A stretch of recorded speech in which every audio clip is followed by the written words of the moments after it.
আছেন। আগে আগে জয় গুরু দিরাজপাল দাদা। আজ- আজকে বাণীর উপরে একটু আলোকপাত করব। আমার জীবন পথে সারথি যুগবতার পরম প্রেমময় শ্রী ঠাকুর অনুকূল চন্দ্রের আতুল চরণে প্রণাম। প্রণাম জানাই জগৎ জননী শ্রী বর্মার চরণে। প্রণাম জানাই পরম পূজ্যপাদ শ্রী বর্দার চরণে। প্রণাম জানাই আচার্য দেব শ্রী দাদার চরণে। প্রণাম জানাই গুরু পরিবার সকলের চরণে।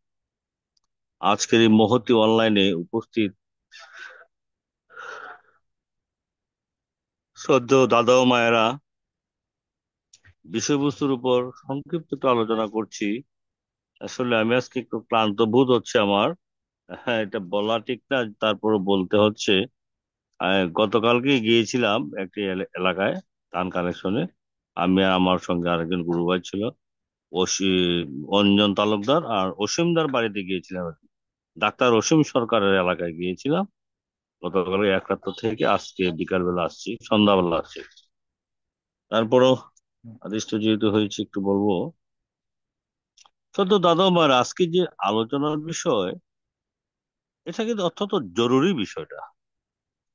আমরা অনেক জায়গায় শুনতে পাই, বিভিন্ন সময় আমরা যখন যাই, বিশেষ করে যাজনের ক্ষেত্রে যখন যাই মাঝে মধ্যে, তখন অনেকে বলেন, দাদা আপনাদের ঠাকুরের দীক্ষা নিলে নাকি আর কিছু করতে হয় না, একাদশী করতে হয় না, চতুর্দশী করতে হয় না।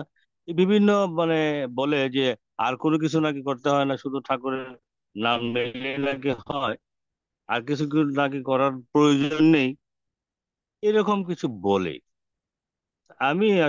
আমি তো সৎসঙ্গ জগতে এসেছি এসেছি ঠিক, কিন্তু আমি তো সৎসঙ্গের ইয়ে তো তথ্য আমি কিন্তু জানি না, যেটা সত্য কথা। আমি বলি দেখেন, ঠাকুর এরকম নিষেধ করেছেন কিনা আমি জানি না।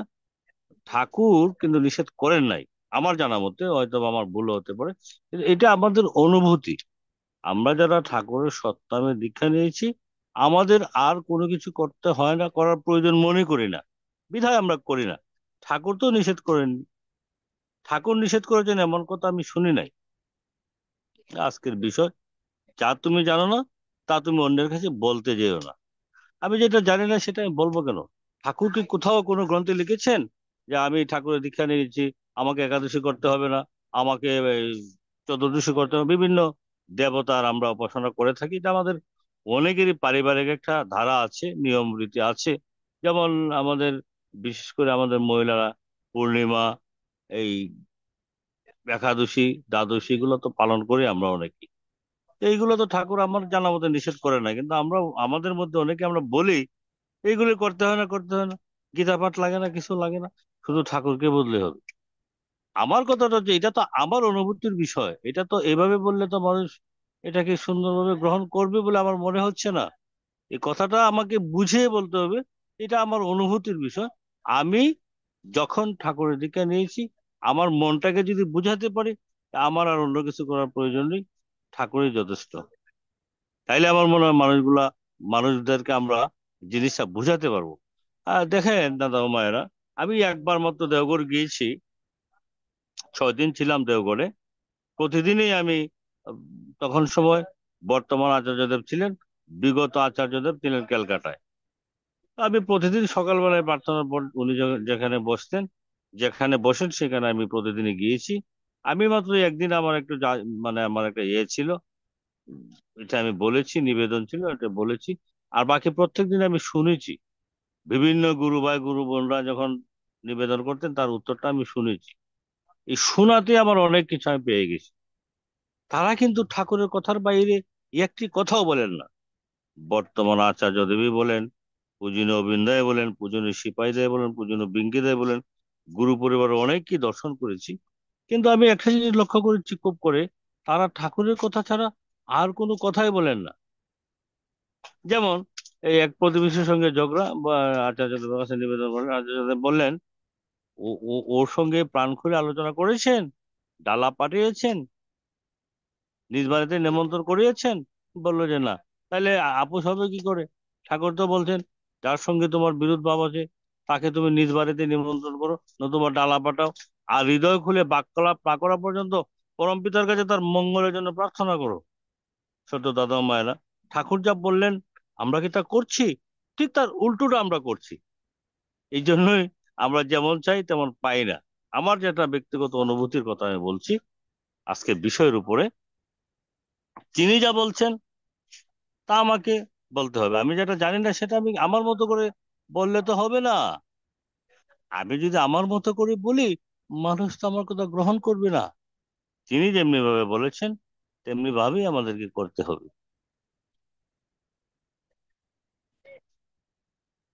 আজকে শুভ রায় অনেক কথা বলেছেন, খুব ভালো লেগেছে তার আলোচনা। আমাদের শ্রদ্ধেয় শঙ্কর প্রকাশ মহোদয়, আমি কিছুক্ষণ আগে সুজিতের সঙ্গে কথা হয়েছে, শুনেছিলাম ওনার নাকি জ্বর থেকে ম্যালেরিয়া নাকি হয়ে গেছে।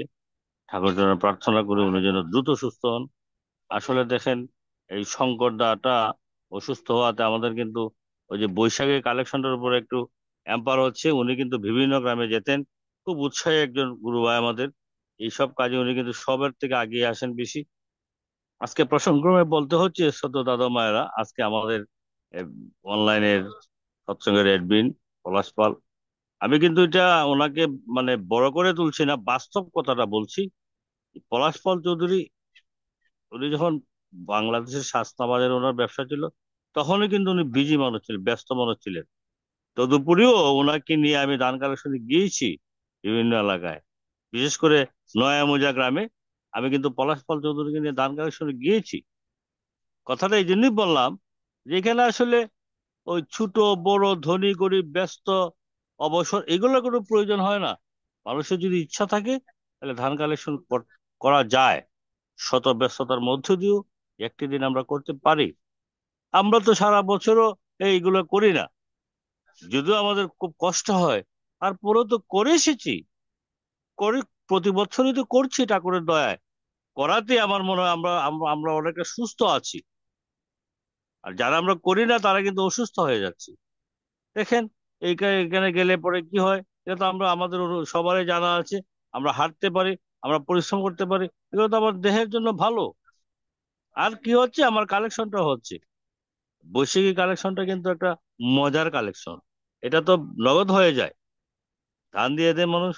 আর এবার তো আসলে অনেক সোনার ফসল হয়েছে ঠাকুরের দয়ায়।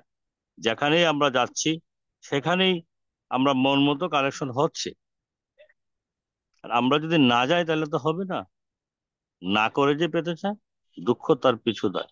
আমাকে তো করতে হবে। আমি যদি করি আমি পাবো। ঠাকুর বললেন, করহ পাও, করাই পাওয়ার জন্য নি, না করে যে পেতে চায়, দুঃখ তার পিছু দেয়। তো দাদা মায়েরা, সময়ও অনেক পেরিয়ে গেছে। উম, কয়টা বাজে? 9টা 16 বাজে আমার ঘড়িতে। আমি আর বলছি না, পরবর্তী দাদাদের কাছ থেকে শুনবো। আমি একটা কথাই বলবো আজকাল হচ্ছে বিষয়ের উপরে, আমি যা জানি না তা আমি কাউকে বলবো না। আমি যা জানি, ভালোভাবে যেটা জানি, শুদ্ধ সুস্থ সুন্দরভাবে যেটা জানি, সেটাই আমি মানুষের কাছে বলবো।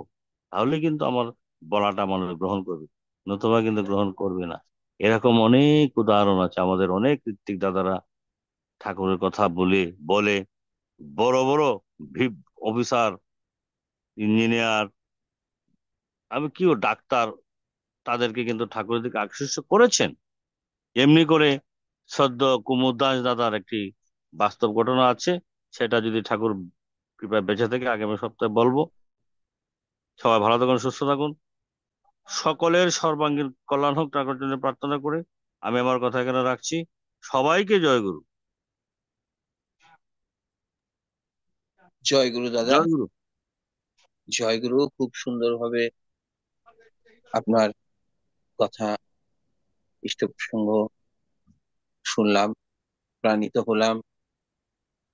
প্রিয় পরমের আতুল চরণে প্রার্থনা জানাই আপনি ভালো থাকুন সপরিবারে, সবাইকে নিয়ে। আপনার সর্বাঙ্গীন মঙ্গল প্রার্থনা করি দাদা। সময় টিক টিক করে এগিয়ে যাচ্ছে।